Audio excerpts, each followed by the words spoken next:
चंद्रशेखर गुप्ता, त्यागी परिवार, online class, कक्षा 11 math. हमारी जो कक्षा 11 की क्लासें हैं ये शुरू हो गई हैं और जिन भैया बहनों के मोबाइल पे ये आ रहे हैं वो अपने भैया बहनों को और बता दें जिससे सबको जानकारी हो जाए। और ये चल रहा है समुच्च। समुच्च जो है कल हम पिछले भागों में हमने इसकी परिभाषा बताई थी। समुच्च जो है वस्तुओं के सुपरिभाषित संग्रह को समुच्च कहते हैं और हमने इसके अवयव के बारे में और इसके दो विधियों से लिखा जाता है इसको, एक तालिका विधि और दूसरी है समुच्च निर्माण विधि। ये पीछे के भागों में हम बता चुके हैं और इसके बाद अब हम बता रहे हैं एग्जाम्पल। इसी किताब वो किताब है एनसीईआरटी। तो सवाल हमने लिख दिया है। एग्जाम्पल पहला है समुच्च x सदैट x एक धन पूर्णांक है और इसको हमें x स्क्वायर लेस देन 40 को तालिका रूप में लिखना है। तालिका रूप समुच्च जो है दो विधियों में लिखा जाता है, दो विधियां हैं लिखने की इसकी। ये हमें समुच्च जो है निर्माण विधि में लिखा हुआ है और तालिका रूप में हमें इसको लिखना है। तालिका विधि क्या है? समुच्च को अगर हम तालिका रूप में लिख रहे हैं तो इसके अवयव हम मंझले कोष्टक में लिखते हैं और उसके मध्य में अर्धविराम का चिन्ह लगा देते हैं। शर्त पढ़ना है। और जो वो समुच्च निर्माण विधि है ये इसमें कोई एक गुण होता है। इसमें सवाल में जो दिया गया है इसमें गुण लिखा है।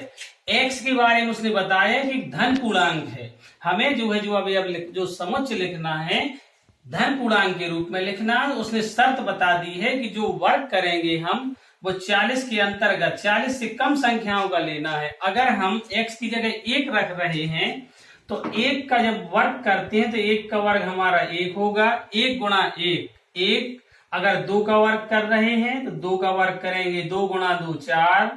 3 का वर्ग करेंगे तो 3 गुणा 3 9। इस तरह से हमें वर्ग निकालना है। 40 से कम तक के वर्ग निकालना है। वे संख्याएं हमें तालिका रूप में लिखना है। 4 का वर्ग करेंगे 4 का वर्ग करेंगे तो 16। इसी तरह 5 का करेंगे 25 और 6 का वर्ग करेंगे तो आएगा हमारा 36। अगर हम 7 का वर्ग कर रहे हैं तो 7 का वर्ग आता है 49। जबकि उसने जो गुणधर्म दिया है नियम दिया है कि 40 से कम होना चाहिए तो ये संख्या हम इस नहीं लिखेंगे। तो हमारी दो संख्याएं ये संख्या नहीं होगी। तो जो तालिका विधि होगी हमारी वो समुच्च में तालिका रूप में लिखना है। तो हम इसको समुच्च बराबर या ABC, क्योंकि समुच्च को हम अंग्रेजी वर्णमाला के कैपिटल रूप में लिख सकते हैं। तो हमें समुच्च बराबर लिख दें या ABC लिख दें। समुच्च बराबर ये हमें संख्याएं लिख देना है। ये हमें संख्याएं जो दी गई हैं मंझले कोष्टक में लिखेंगे। 1 4 9 16 25 36 40 से कम। तो ये हमारा हो जाएगा तालिका रूप और हमारा एग्जाम्पल पूरा होगा। हाँ, अब हम आ रहे हैं प्रश्नावली इसकी जो दी गई है। पहली प्रश्नावली है किताब में देखें जो किताब दी गई है माध्यमिक शिक्षा परिषद उत्तर प्रदेश इलाहाबाद द्वारा स्वीकृत एनसीईआरटी पाठ्यक्रमानुसार गणित। और प्रश्नावली है 1A। जो इसमें दिया है रिक्त स्थानों की में उपयुक्त प्रतीक दिए गए हैं। ये हमें भरना है। कौन से प्रतीक भरेंगे? इसमें मान दिया है A बराबर दिया है 1 2 3 4 5 6 और अन्य दिए गए हैं जो हमने बोर्ड पर भी लिख दिए हैं। उनको आप समझे अच्छी तरह से। तो देखिए जो प्रतीक दिए हैं ये प्रतीक हम इनको जो ये चिन्ह दिया गया है ये यहाँ पर बना है, यहाँ पर बिलोंग। इसका मतलब है A बराबर जो ये मान दिए गए हैं ये 1 2 3 4 5 6 ये हमारे अवयव कहलाते हैं। और जो A है ये समुच्च है। तो हमें ये बताना है कि जो ये अवयव हैं जो समुच्च A के ये मेंबर हैं, सदस्य हैं। तो 5 जो है इस 5 हमारा जो दिया है समुच्च A का अवयव है कि नहीं है। अगर है तो हम ये चिन्ह भरेंगे बिलोंग्स टू। बिलोंग इसका मतलब होता है अगर 5 इसमें नहीं है तो ये काट देते हैं। तो 5 हमारा समुच्चय ए का एक सदस्य है, एक अवयव है। तो यहाँ जो हम भर रहे हैं, यहाँ ये जो जगह दी गई है इसको बिलोंग करके भर देना है इस तरह से।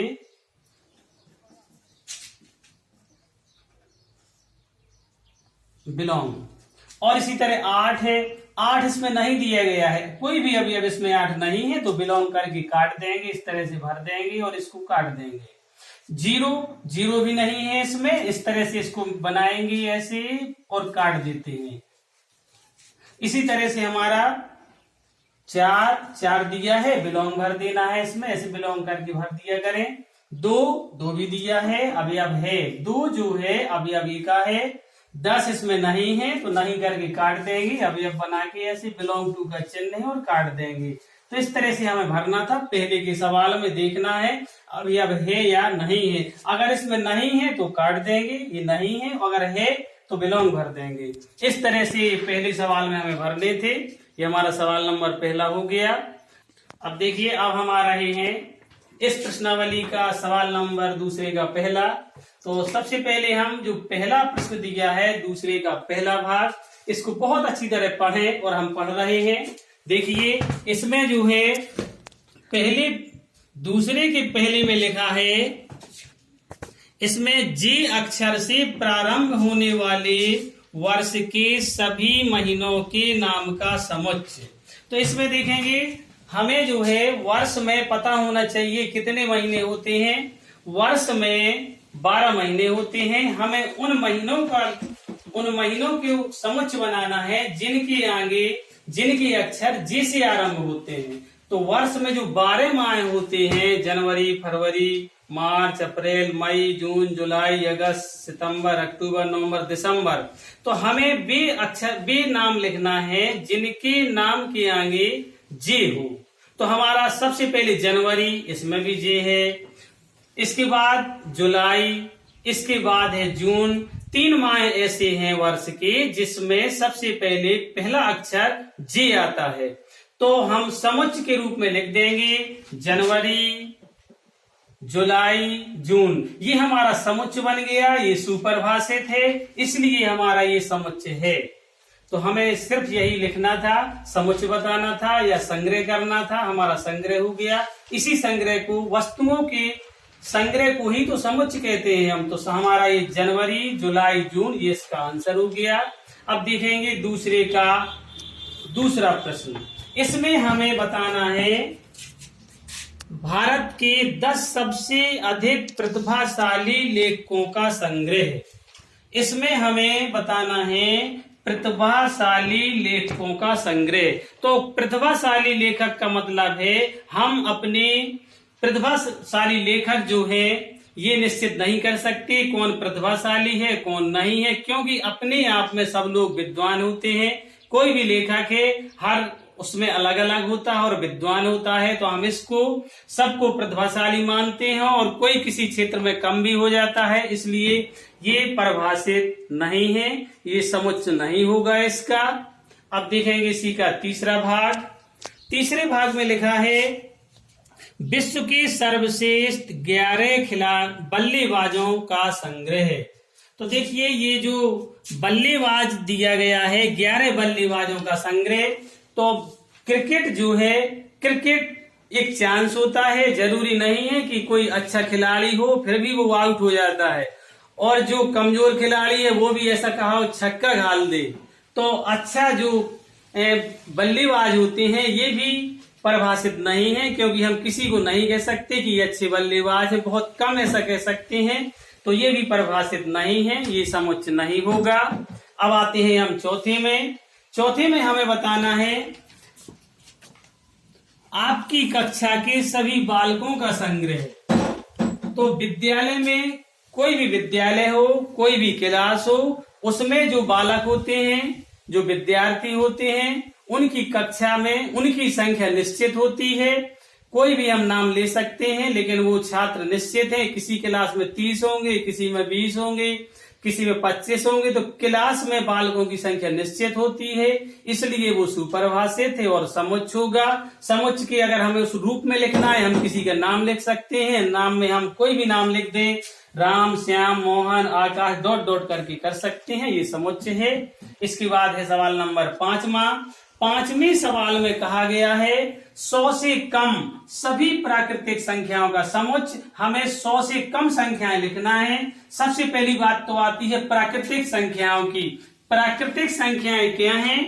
प्राकृतिक संख्याएं 1 से शुरू करते हैं और अनंत तक लिख सकते हैं, ये प्राकृतिक संख्याएं कहलाती हैं।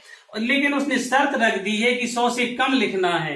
100 से कम अगर हम लिखेंगे तो 1 2 3 4 5 डॉट डॉट करके 99 तक लिखेंगे, क्योंकि उसने शर्त रख दी है 100 से कम। तो जो हमने समुच्चय बना के लिख दिया है ये हमारा समुच्चय हो जाएगा, ये परिभाषित है, तो हमारा ये समुच्चय बन गया। सवाल नंबर 5वां सवाल में सिर्फ इतना ही लिखना है, 1 2 3 4 5 99 तक ये समुच्चय है। इसके बाद इसका 5वां के बाद 6वां सवाल है। 6वें सवाल में कहा गया है कि एक लेखक, हमारे बहुत विद्वान लेखक हुए हैं मुंशी प्रेमचंद जी, उनके उपन्यास के बारे में उसने कहा है कि इनकी समुच्चय है कि नहीं है, इनका संग्रह समुच्चयों का हो सकता है कि नहीं हो सकता है। तो उन्होंने जो खोज की है वो भी एक निश्चित है। हिंदी की किताब में उनके लेखक के उपन्यास दिए गए हैं, उसके हमने नाम भी लिख दिए हैं, ये भी समुच्चय है, परिभाषित है। उनके जो उपन्यास है वो गबन है, गोदान है, कर्मभूमि, रंगभूमि आदि और भी होंगे, लेकिन निश्चित है तो ये भी समुच्चय होगा। इसके बाद सवाल नंबर और आगे है, देखेंगे सवाल नंबर 7। इसमें जो है पूछा गया है सभी समधन पूर्णांकों का संग्रह है। हमें जो है सभी धन पूर्णांक, धन वर्ग पूर्णांक लेना है। पूर्णांक जो है, पूर्णांक भी समझ ले अच्छी तरह से। पूर्णांक जो होते हैं वो धन पूर्णांक, ऋण पूर्णांक, शून्य पूर्णांक, सभी पूर्णांक हैं। तो इनको हमें बताना है कि समुच्चय है या नहीं है, इसको संग्रह कर सकते हैं कि नहीं कर सकते। ऋण पूर्णांक में हम चाहे जहां से शुरू कर दे, हमने लिख दिया है समुच्चय, ये भी परिभाषित है। डॉट डॉट करके हम जहां से शुरू कर दे, हमने -6 से शुरू कर दिया, -6, -4, -2, फिर 0 2 4 6 डॉट डॉट। यहां भी हम डॉट डॉट करके लिख सकते हैं, यहां भी लिख सकते हैं, ये भी हमारा समधन पूर्णांक है। और इसके बाद ये भी समुच्चय है। इसके बाद हमारा आता है सवाल नंबर 8, इसका 8वां भाग। सवाल नंबर दूसरे का 8वां भाग। इसमें जो दिया गया है इस अध्याय में आने वाले प्रश्नों का संग्रह। इस अध्याय जो हमारा प्रश्नावली 1A चल रही है, उसने इस अध्याय के बारे में कहा है। इसमें आप गिन सकते हैं कि कितने सवाल हैं, तो ये भी निश्चित है, क्योंकि समुच्चय की जो परिभाषा होती है, सुपरिभाषित वस्तुओं के संग्रह को समुच्चय कहते हैं। सुपरिभाषित अगर निश्चित है कोई चीज तो वो समुच्चय है। और इस अध्याय में प्रश्नों की संख्या निश्चित है, क्योंकि न ये घट सकती है न बढ़ सकती है। जो प्रश्न दिए हैं वो ही निश्चित है, तो ये भी समुच्चय होगा। तो इस अध्याय में जो हमारा सवाल नंबर 8 है, इसमें लिख देना है कि समुच्चय ये परिभाषित है। और प्रश्नों की संख्या जितनी भी है वो लिख सकते हैं, 70 है, हो सकती है। इसके बाद सवाल नंबर और 1 बचा है, अंतिम सवाल दूसरे का लास्ट है। इसमें लिखा है इस विश्व के सबसे अधिक खतरनाक जानवरों का संग्रह। तो खतरनाक जानवर तो हम बिल्ली को भी कह सकते हैं। अगर हमें कोई चूहा दिखाई दे जाए तो बिल्ली तुरंत झपट मार देती है, तो चूहा कहेगा ये बहुत खतरनाक जानवर है। कुत्ता को अगर बिल्ली दिखाई दे जाए तो बिल्ली भी कहेगी कि हमसे और आगे महान है। तो हम यही कहेंगे कि ये भी परिभाषित नहीं है। खतरनाक जानवरों का जो संग्रह होगा वो परिभाषित नहीं है, इसलिए समुच्चय नहीं है। ये सवाल नंबर 2 के पूरे भाग समाप्त हो गए।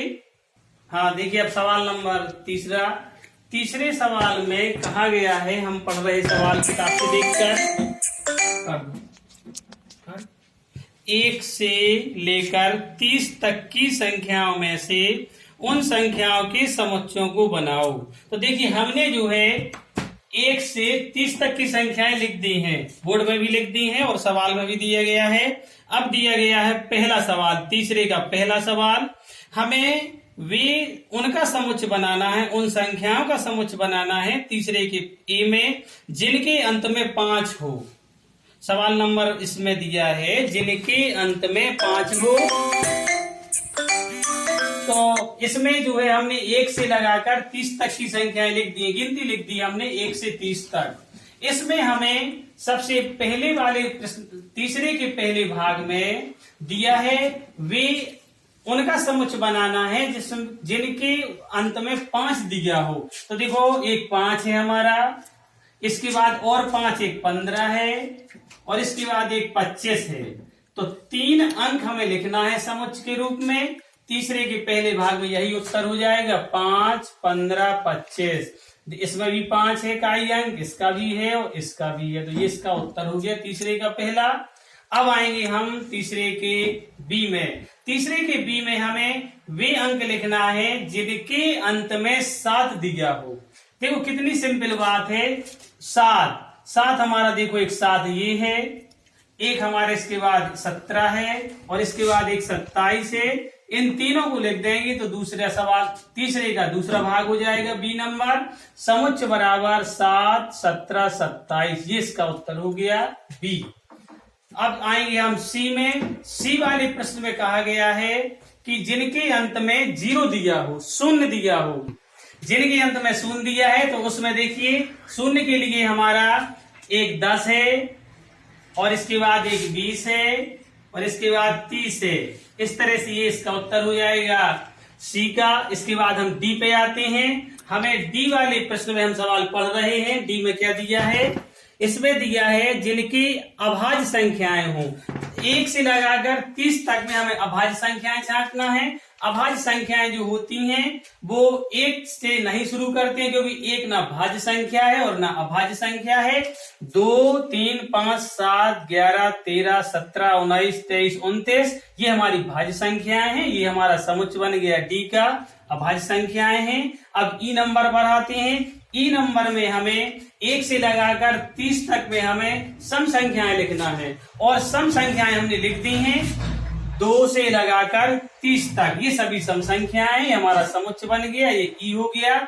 इसके बाद अब एफ पर आते हैं। एफ में हमें 1 से लगाकर 30 संख्याओं के मध्य जितनी भी संख्याएं हैं विषम संख्याएं लिखना है। 1 से शुरू करेंगे, 1, 3, 5, 7 हमें यहाँ तक लिख देना है। ये हो जाएंगे हमारी विषम संख्याएं। हमारा तीसरे का पूरा हिस्सा समाप्त हो गए। अब हम पहुंचते हैं सवाल नंबर 4 पर। 4 जो चौथा सवाल दिया गया है उसमें हमने लिख दिया है, सवाल बोर्ड पे लिखा है मैथमेटिक्स। किताब में देखें मैथमेटिक्स शब्द में आए हुए, इसमें 2 भाग दिए गए हैं। नंबर ए में कहा गया है स्वरों का और फिर बी भाग में दिया है अक्षरों का समुच्चय लिखो। हमें जो मैथमेटिक्स शब्द दिया गया है इसमें हमें पहले स्वरों का समुच्चय बनाना है। स्वर जो है इसमें जितने भी दिए गए हैं उसको हमें समुच्चय के रूप में लिखना है। एक पीछे कुछ बातें हम बता चुके हैं कि समुच्चय जो है लिखने के लिए जो अवयव हम लिखते हैं वो स्मॉल लेटर में लिखते हैं, अंग्रेजी वर्णमाला के छोटे अक्षरों में लिखते हैं अवयवों को और कॉमा लगा देते हैं। और दूसरी बात एक और ध्यान रखना है, कभी भी अवयव जो लिखेंगे उनकी पुनरावृत्ति नहीं करेंगे। मैथमेटिक्स शब्द में ए 2 बार आया है, टी 2 बार है, एम 2 बार है, सिर्फ इसको 1 बार ही लिखा जाता है। तो इसमें हमारे जो स्वर दिए हैं इसमें एक ए दिया है, हम ये डबल जो लिखा है नहीं लिखेंगे। और इसके बाद ई है और आई है, इतने स्वर हैं तो हमने स्वरों का समुच्चय लिख दिया ए, ई, आई।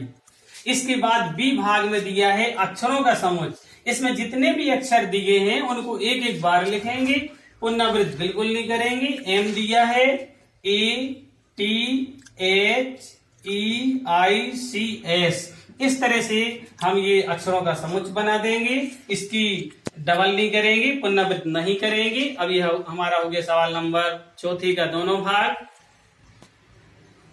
आज की ये ऑनलाइन क्लास यहीं पे समाप्त करते हैं। धन्यवाद।